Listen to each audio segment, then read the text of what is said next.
Welcome to another episode of the Pixelated Sausage Show. Hi.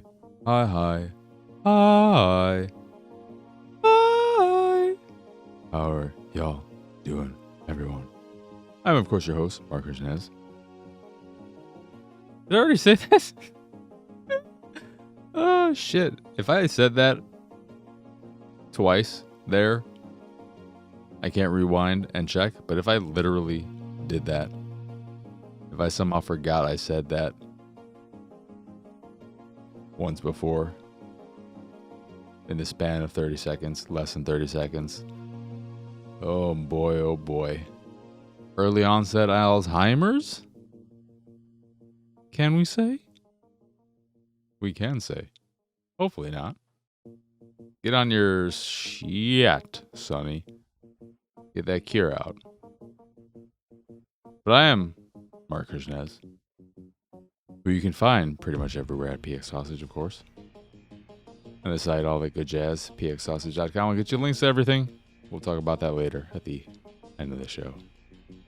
What do you have to look forward to on this here episode, however, is a handful of games. I don't know, I'm lost apparently. Including Wildcard Football, RedRaptor, Killer Frequency, and Unheard Voices of Crime Edition. The game is just Unheard, though. That is the name of the game, I believe. And the Voices of Crime Edition is the name of the console version, and then the updated PC version, presumably, which I think adds an additional case to the base game of detectiving and crime solving. Yep. Oh boy. That Activision Microsoft Blizzard deal is presumably going to be finalizing potentially after, or it's already going to be done by the time you hear this, which would be nice. I only bring it up because I've heard on multiple times on multiple podcasts the idea that, and this has been brought up too from Activision themselves, saying that don't expect the Call of Duty this year or Diablo 4 to be immediately on Game Pass once the deal is over, or that all their games are going to be on Game Pass, and they'll start making that happen and working towards that in 2024. But I've seen for a little while now the idea that in the future, games like Call of Duty will not be day one Game Pass releases. Presumably, I guess they allude to this without outright ever saying it, but maybe they've outright said as well. And this is something you've seen on the Unlocked podcast on IGN and other places as well. The idea that they won't be, or specifically Call of Duty, and I think some other games too maybe, but really Call of Duty won't be a day one Game Pass game because it's just too big. It's just too big. So if it were to be on Game Pass, that'd be shocking. But I don't understand that thinking. If the deal goes through, as we all suspect and expect it to, that means Activision Blizzard is now a Microsoft first-party studio, publisher, whatever the fuck they are. I would assume they're in the same space as Bethesda, who is still publishing their own things, but is just under the Microsoft umbrella. But it's a first party for all intents and purposes. And in that case, why and how could the Call of Duty games not be day one releases, barring any outstanding contractual obligations that Microsoft still has to honor, like what they did with Ghostwire Tokyo, for instance, with PlayStation, where that released after the acquisition, I think. And then there was the year or so of exclusivity. Barring anything of that nature, it doesn't make any sense. It goes against the whole selling point of Game Pass, which, yes, a big part of that is just the sheer number of games available for you to play.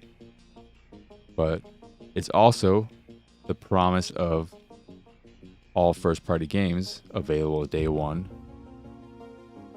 on Game Pass.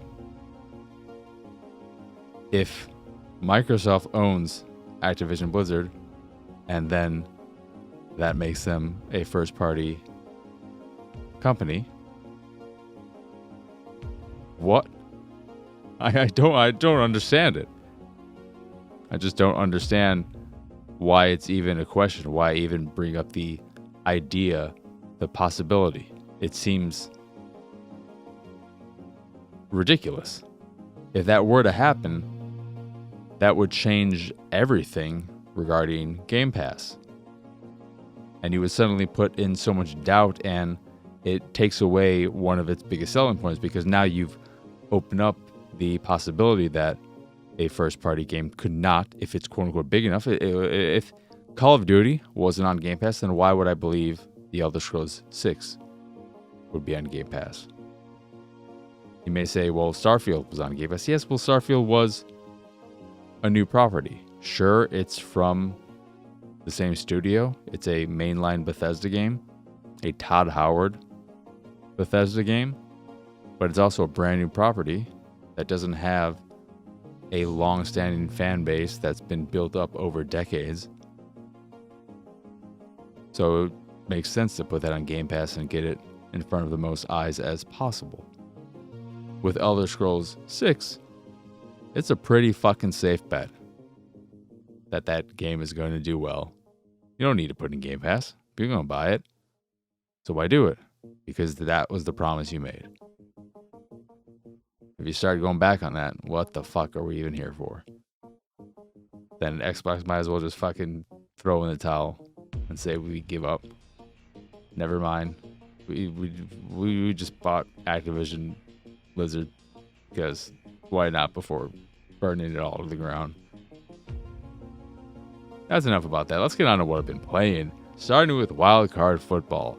This is an arcadey football game that I was not super excited about, but I was pretty excited about and cautiously optimistic, because I really loved, and I still love arcadey sports games in general, but I really love them from the PlayStation 2 and 360 era, including NFL Street, which is what this is the most akin to.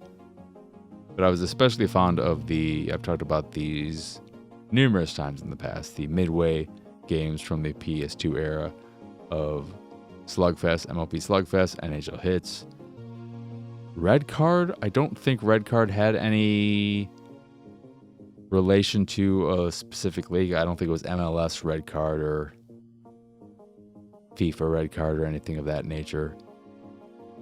Wasn't overly fond of Blitz the League, which I believe started on the 360 era, or started in the 360 era. I don't think there was an arcadey football game in the PS2 era that I remember, at least not Blitz specific.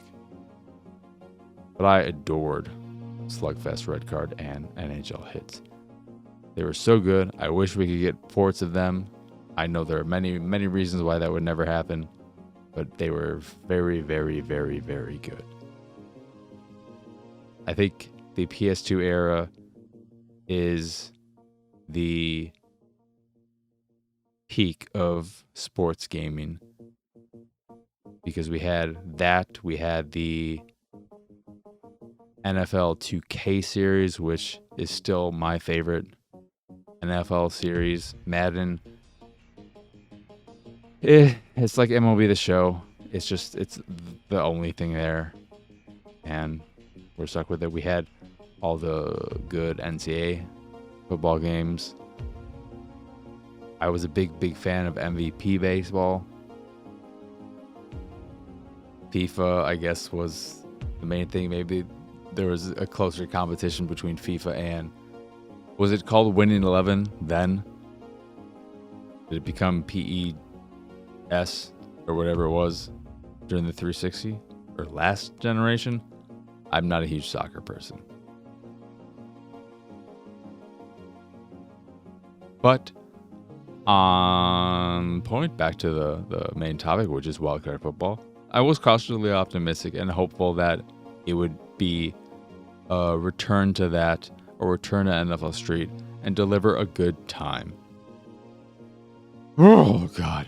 It is a fucking mess. Wildcard football is fucking awful. And I am basing this off of playing one match because that's all I needed to know. I have no interest in playing any more of this game as it currently is. It is fucking...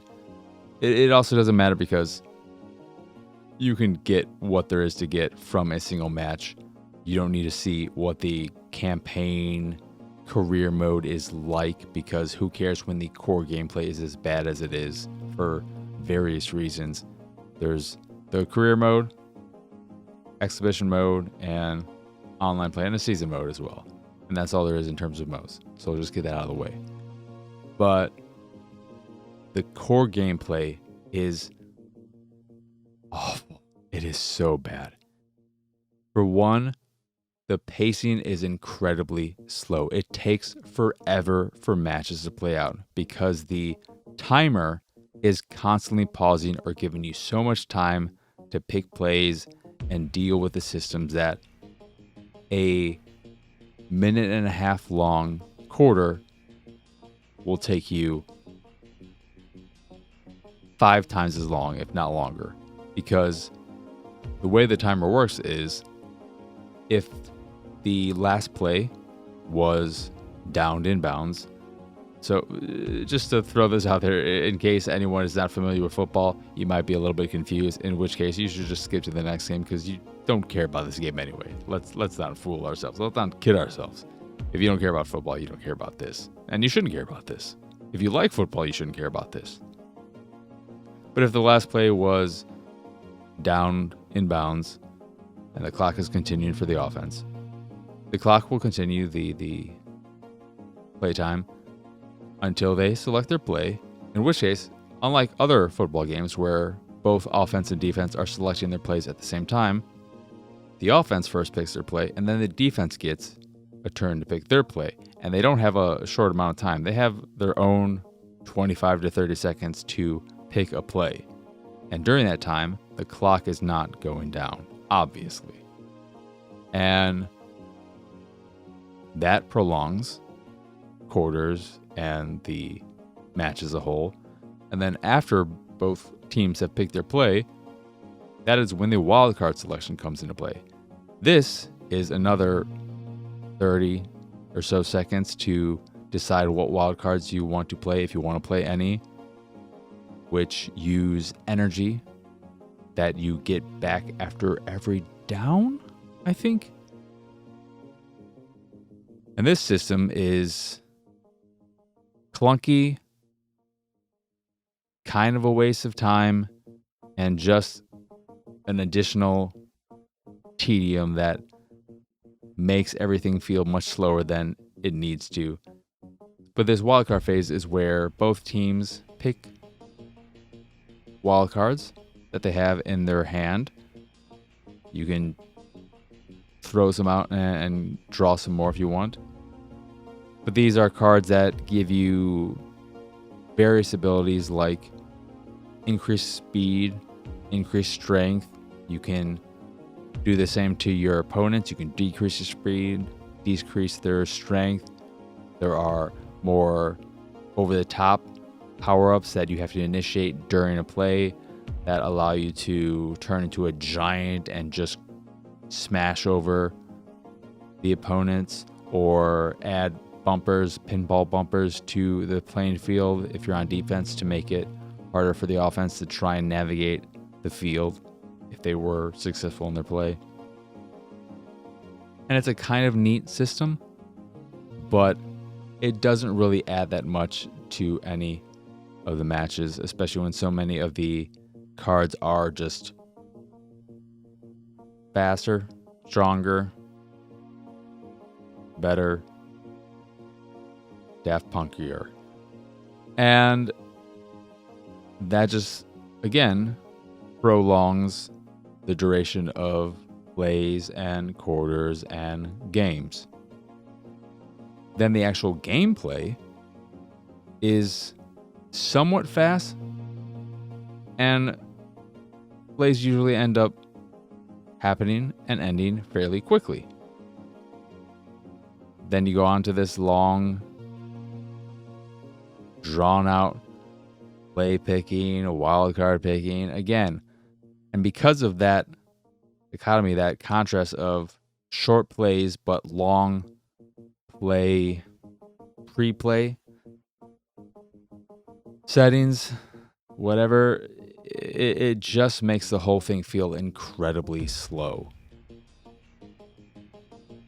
But on top of that, the gameplay, one, I'd say that run plays are kind of shitty. Passes are the way to go. The AI is pretty fucking stupid. So it's easy to just run all over, pass all over, walk all over, destroy the opposing team if you're playing against a computer. And then the most baffling thing of all, one, after every big play by the offense or defense, you are treated, quote unquote, treated with a 2 to 3 second animation. Maybe it's a little shorter than that, but it feels like 2 to 3 seconds. But you're treated to this animation of the player who performed well, who did the good play, of them celebrating their play, their good performance. And you cannot skip this. You cannot skip it, nor can you lower the frequency of these animations or turn them off in the settings. They are there, and you're going to fucking have to like them because you can't do anything about them. You just have to watch them. And while it may not seem like a lot, a few seconds, it fucking adds up when you have to see them over and over and over again. The most baffling thing of all is this is a football game. And it is a traditional football game in terms of play calling and, well, you have limited number of plays because it's an arcade game. They don't want to overwhelm you with a barrage of various types of plays and whatnot. But it is traditional in the sense that you have your 4 downs, and kicking and punting is still very much so a thing. It's not a game where punting doesn't exist and you're just trying to go after a first down or turnover on downs. Which I say because the offense has a punt option. When it's 4th down and you don't think you can convert or you're not in field goal position and you want to punt it, you have that option. If you are on defense, there is no punt return play. If you want to fucking position yourself to punt return, you have to pick a fucking defensive play that has one of your backs, one of your safeties, presumably, far enough in the midfield or wherever so that they can get into position to return the punt, to return the kick. If you aren't paying attention and select a blitz or something where all your players are up front, that's going to be a bit of a problem. The fact that there is not a punt return option is mind-blowing to me. I don't understand how that oversight is there. But that was, or to me, that is the most glaring example of everything wrong with this game and how it is just not thought out in various ways and is just a fucking mess. The fact that the teams are based off of quarterbacks is a little bit weird, and I'm assuming since they are all real quarterbacks, you got their names, you got their likenesses, I'm assuming that they had some say in the matter. They were spoken to at some point. Did they choose their team colors? Because they're not related to... Is it because they're based on the quarterbacks and not their actual teams? Because they're all fake teams. The teams are Team Rodgers, Team Fields, Team Burrows, etc. Is it because they're not the Chicago Bears or the New York Jets or the Cincinnati Bengals? Is it because of that the colors of these various players are not the colors of their actual NFL teams? Because it's a little bit weird. Some of them are fairly close to their real life counterparts, their real life teams. But then you have someone like Aaron Rodgers, who, I mean, I'm sorry, Jets fans. He would have been playing for y'all, but, you know, shit happens. But his colors are not green and white. They're nowhere near green and white. They are instead pink, hot pink, dark gray, and white. Did he pick those colors? Did the developers pick those colors? Is he a big fan of pink? I like pink. But I'm just wondering how they landed on the various colors for these players and their teams. But then the rest of the gameplay is just fucking whatever. The on-screen arcade action isn't over the top enough. You have your big hits, which aren't super exciting. I, at no point ever saw a player fumble the ball. I got one interception. There should be more crazy things going on.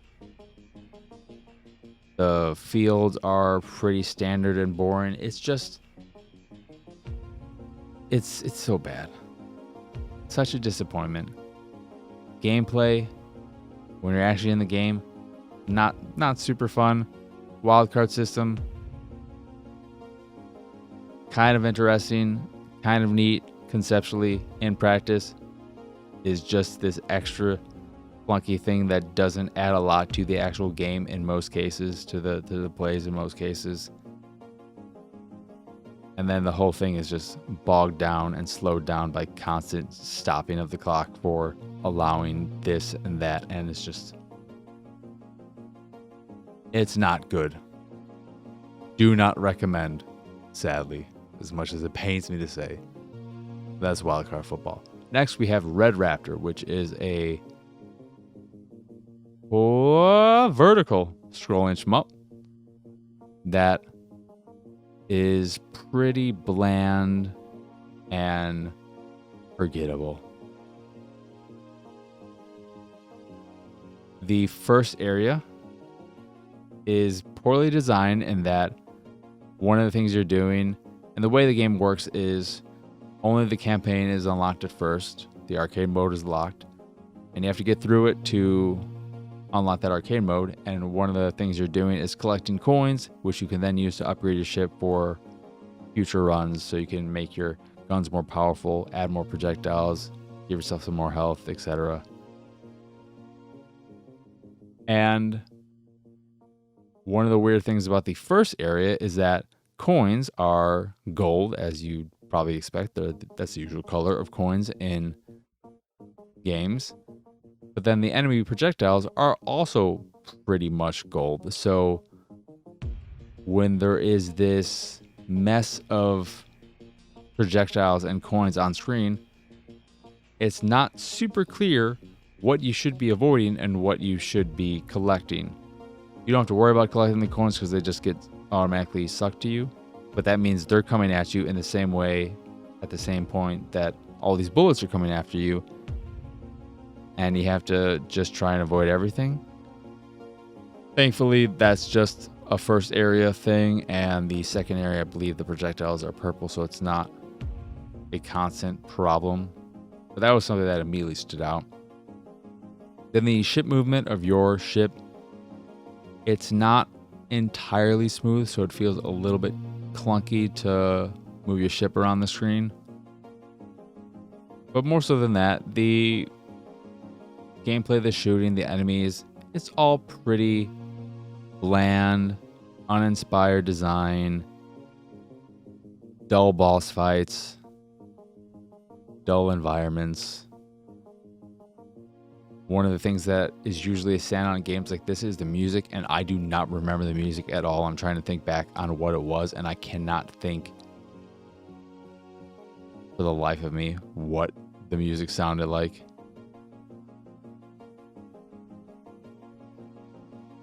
On top of that, the life system. You start off with the ability to take 2 hits before losing your life, and you start off the campaign default with 3 lives. There is no great on-screen indicator of when you lose a life. You don't, after taking 2 hits, see your ship explode and then they fly back on screen. You lost any power-up you had. You're not powering up your weapon by getting little power-ups through killing enemies. You just get an additional weapon, a la something like Contra, where you'll get a spread shot or an extra powered bullet or additional lasers, something along those lines. And you keep those throughout. When you lose a life, you're not losing anything, because losing a life doesn't look any different than just taking a regular hit. And this made it so that I would end up with game overs, not even realizing I was at the point of being close to game over. And because there's no great on-screen indicator of even when you get hit or lose a life, it's easy to completely miss that information. And that is frustrating, that there's no great on-screen indicator, control indicator, no vibration, and there's just nothing. So it's hard to keep track of that when there's a lot going on screen. But it's whatever. It's a game that you'll play through a few times, probably just through the campaign, and then never touch again, because you'll have all the achievements by then, and you'll be good. You'll be done upgrading your ship, so that enjoyable enough loop, because that's the one draw for me, was just collecting the coins so that I can improve my ship and then get further in runs. That was fun enough because I enjoy leveling up and that kind of stuff. But outside of that, it's just a very bland shmup, vertical scrolling shmup. Then we have Killer Frequency. That was again RedRaptor. All one word. Red, capital R, Raptor. Next up is Killer Frequency. This is a pretty interesting game set in the 80s, I believe, where you play as a late night radio DJ who gets a call from your local police force. You are in a small town.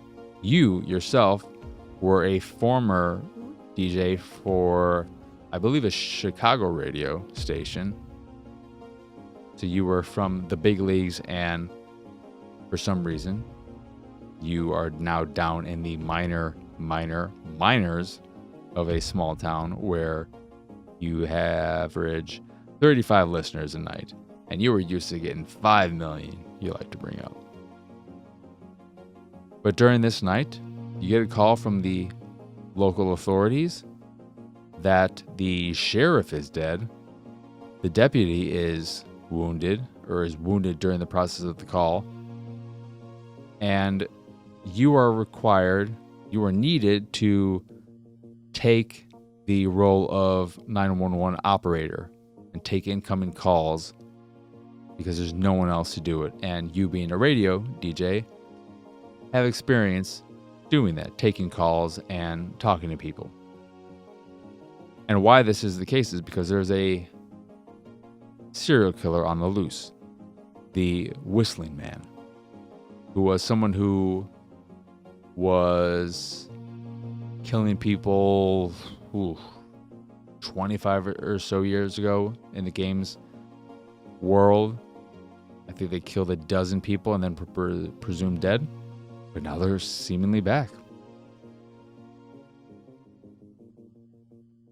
And with this task you have to do of playing 911 operator, the core gameplay of Killer Frequency is taking calls and helping people successfully avoid getting killed by this serial killer.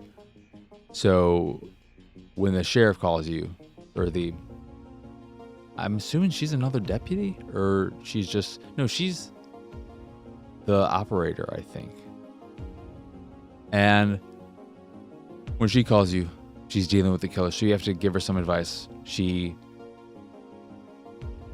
can't use her. Why did her car not work? But you have to get the keys to one of the cop cars, and then you have to get her a weapon. And then she gets to the lockup. Do you tell her to take a taser, some pepper spray, a baton? Oh, this gun. Oh, it's out of ammunition. Stuff of that nature. But then you have another person who calls who is running to her car, but she dropped her keys on the way there.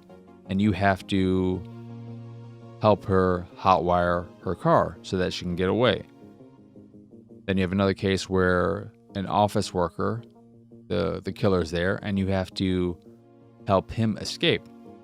But to do so, you have to get a layout of his office area and call various phones to lure the killer so that he is lured to another room while this other person goes to other rooms in hopes of escaping. And then you have to do some other distraction stuff. And it's this very neat game where part of it feels like a bit of a choose your own adventure, because in presumably every instance, the killer can succeed and kill these people. I don't think there is a game over where if you success or unsuccessfully help people enough times, the game is just like, well, you fucking suck at this job. Start over. Get better. Jesus Christ. You're worse than the killer. You're practically working with them with how bad you are at helping these people out. But in my time so far, I've not lost anyone.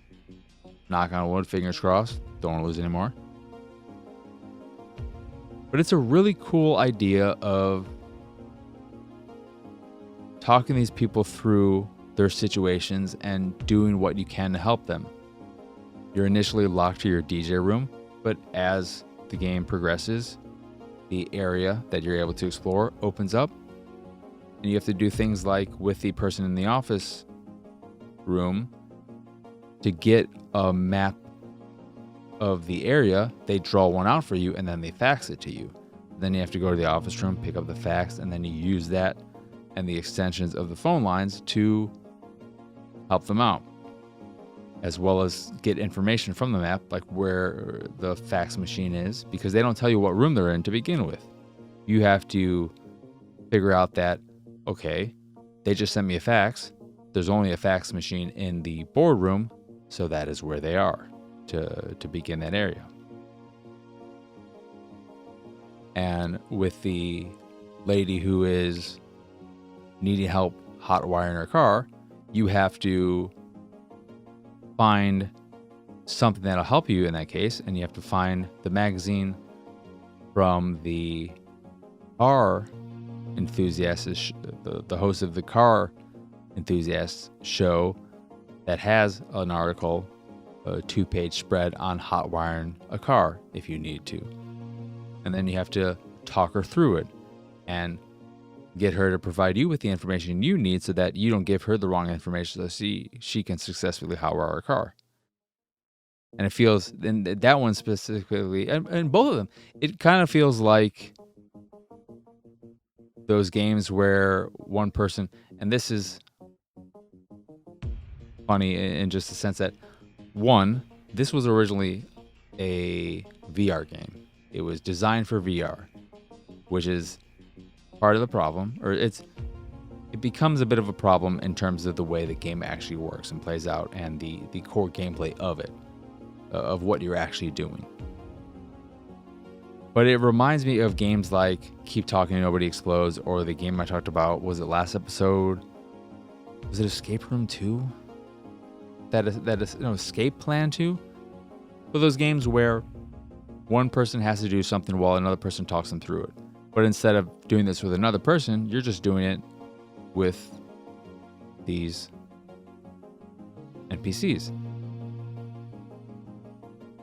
However, because it was originally designed for VR, it is a kind of boring setup from a gameplay standpoint, because you're spending most of your time in this DJ room and you're just listening to people talk.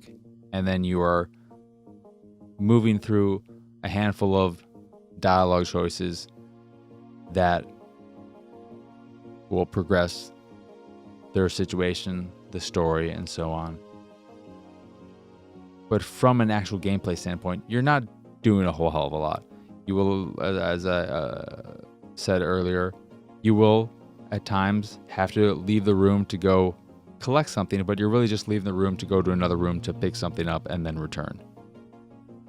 And because in most cases, outside of certain times where your dialogue choices, you have a limited time to pick one of them, and those could be the difference between life and death for the people on the line.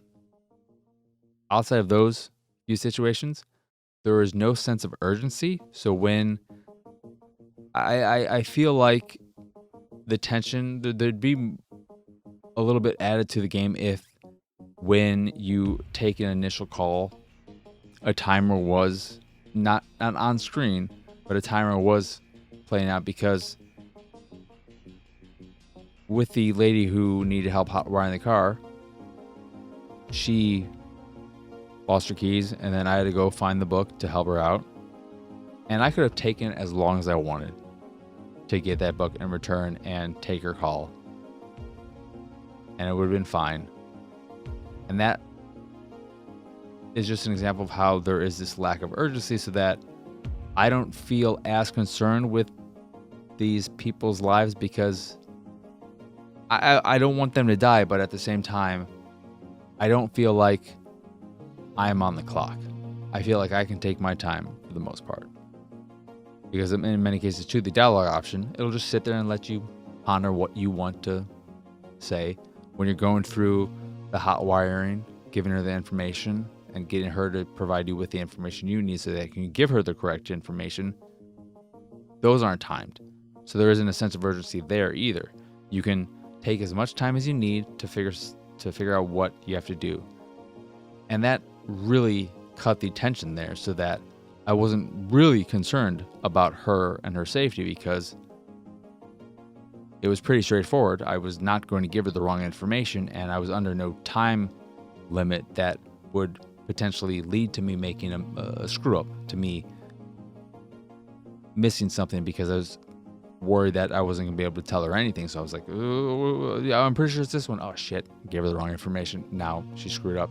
Can't get away. Killer gets her. She's dead. So I think that is something they could have tweaked. But because it was initially a VR game, the gameplay is pretty lacking. And the precision required for doing some of your actions, because you're a DJ, you're constantly putting records on, which it seems weird to still be putting up this act of playing DJ. So you're still putting on records in between calls and putting on commercials.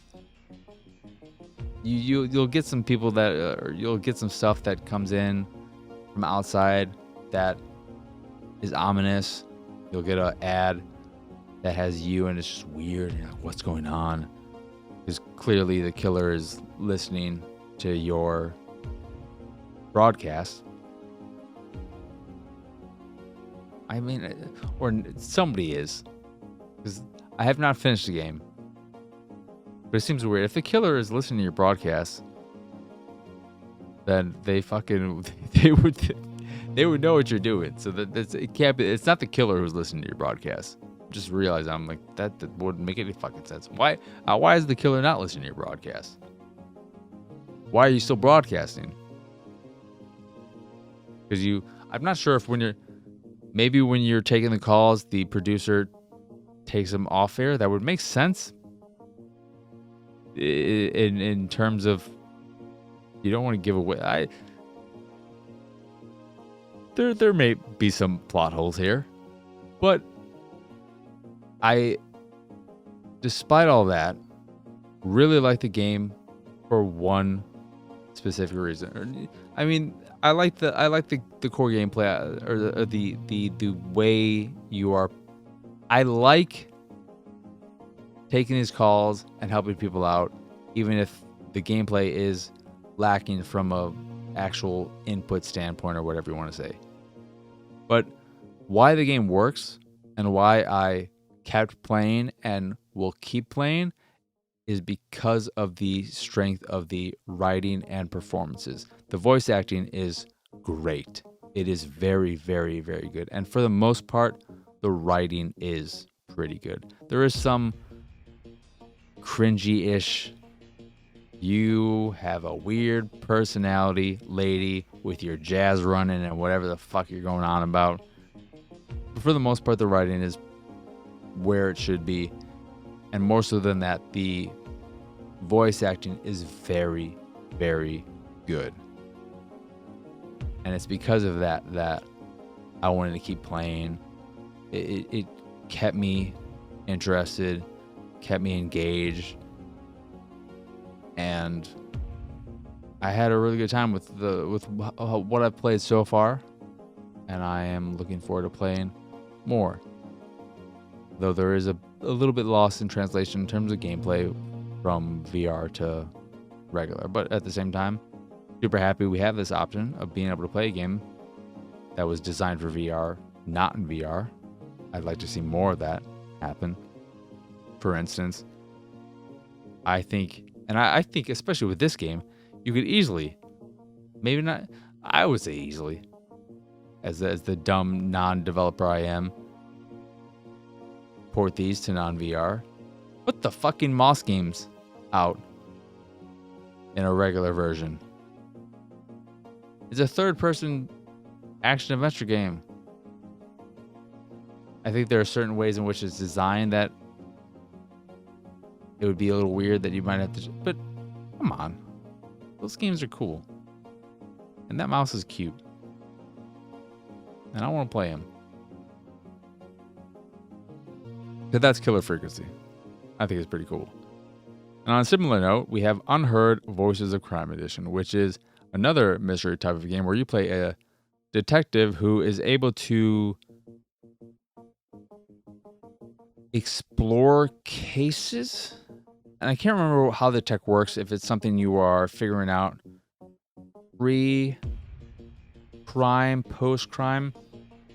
But the way Unheard works is that you get this over-the-top look at this layout of a floor plan, essentially. Could be an art gallery, an office space, whatever. And what you're doing is watching a scene play out. Could be 5, could be 10 minutes. And you're looking at all these very simplistic 2D visuals of characters. Not even the characters, just these little circles that'll vibrate when they're talking. Moving around this space over the course of this thing.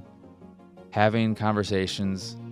Providing you with information, etc. And you have this scene play out, but you are controlling your little in-world avatar, and you're only able to hear the conversations of those within your immediate vicinity.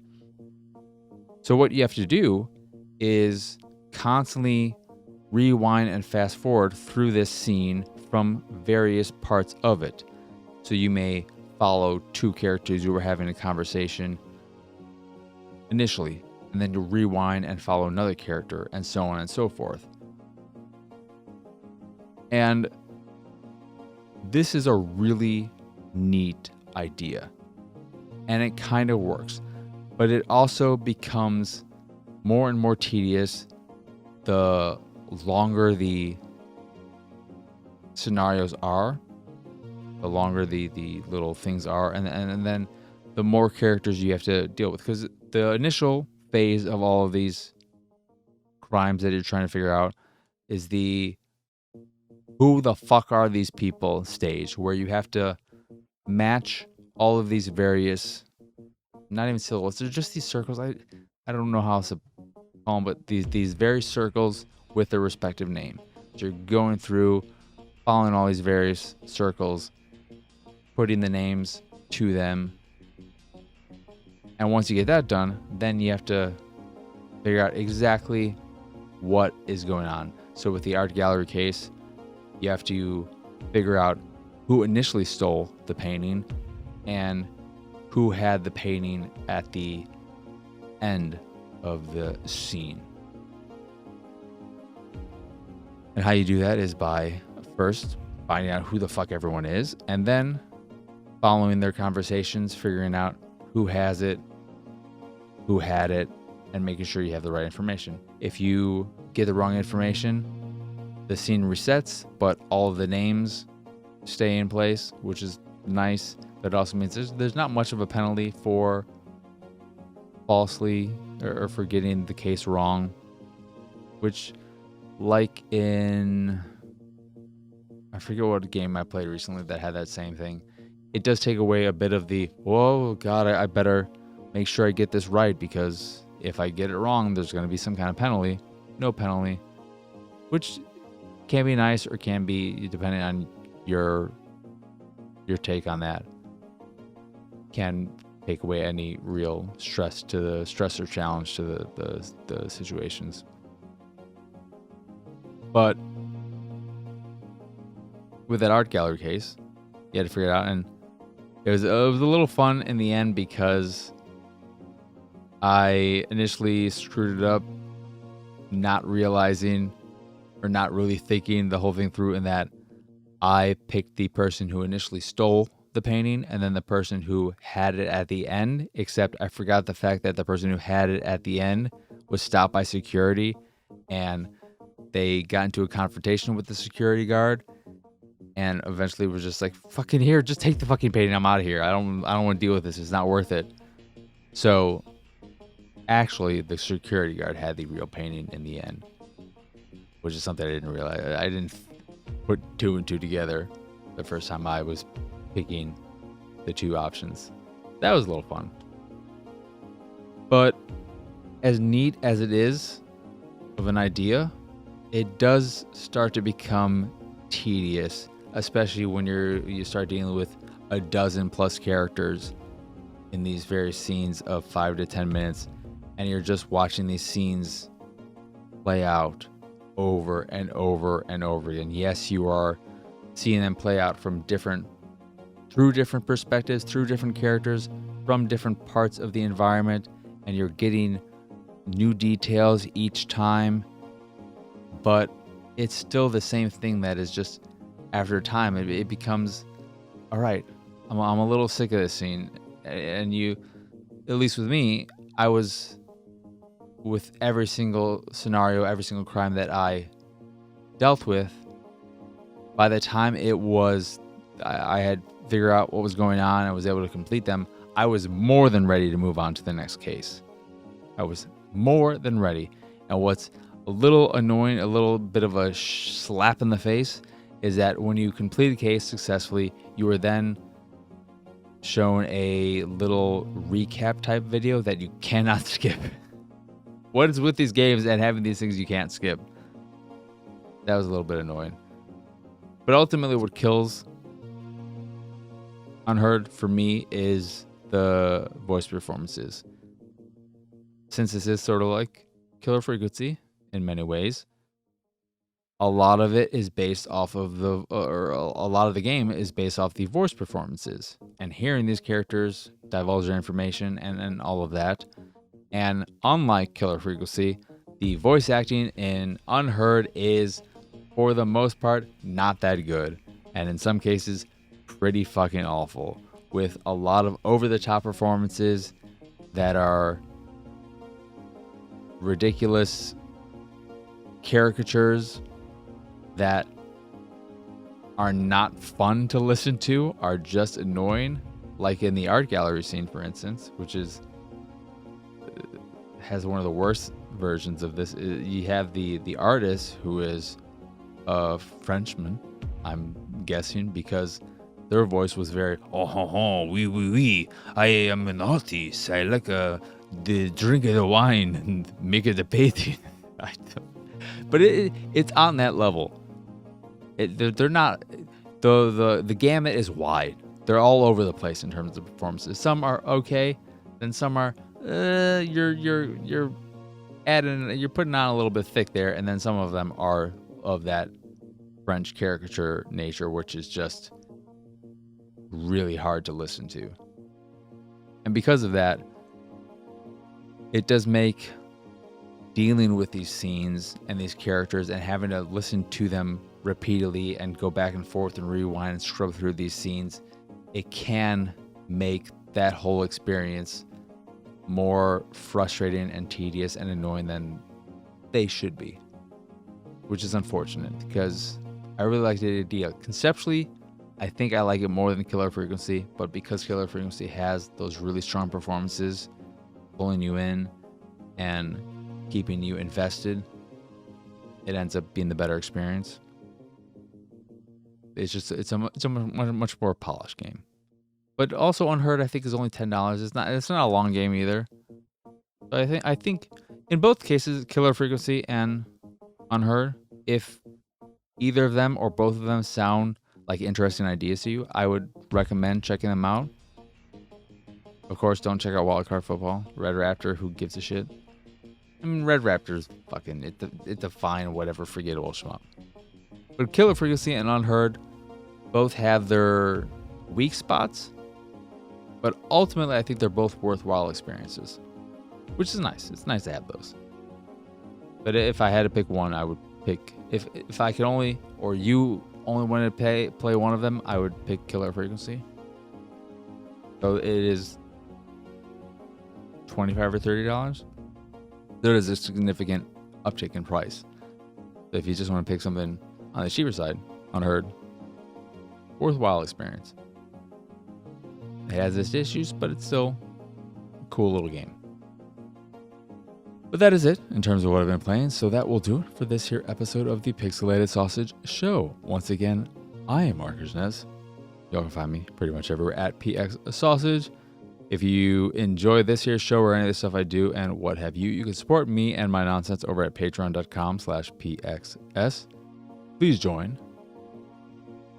Help us get to double digits. And then, who cares? We hit that milestone. We're like, yeah, woohoo. All right. But, it's there if you want. You get access to a fancy schmancy Q&A every week. Unless there aren't enough questions, then you'll have to wait an additional week. But if you keep asking questions, there's no limit to the number of questions you can ask. So there's no reason why people should ever not ask enough questions. But people tend to just forget. Life happens.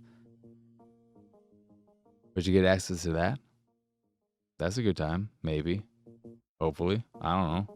I always assume that I just fucking offend people in it. Because I'm me. But you get access to that, as well as other poo-poo and nonsense as well. But in addition to the Patreon, if you'd like links to the site, the YouTube, the Discord, and so on and so forth, you can find all of those over at pxsausage.com. Yay! But that's all the information you need. There's something I wanted to go off of the Patreon. Something I don't want to talk about at that point that I completely forgot about. So I'm just going to end the show. Again, as always, thank you for watching or listening. I hope you enjoyed this here episode. Oh no, I want to say, if you haven't already, New episode of Attack the Backlog went up this past weekend. And if you want to know what an episode, a lot of these latest ones have been very last minute. Obviously, I think it's pretty obvious.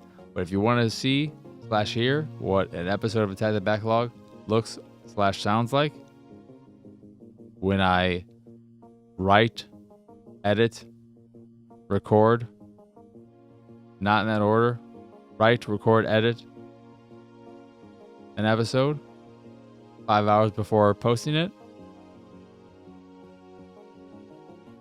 that's The Walking Zombie 2. Which is probably why there are a bunch of Hummer and skeet jokes in it. You may be saying, what? Exactly. But again, as always, thank you for watching or listening. I hope you enjoyed this here episode, and I hope you have both a wonderful rest of your day, a lovely rest of your week, and a wonderful weekend. But for now, adios, arrivederci. Bye!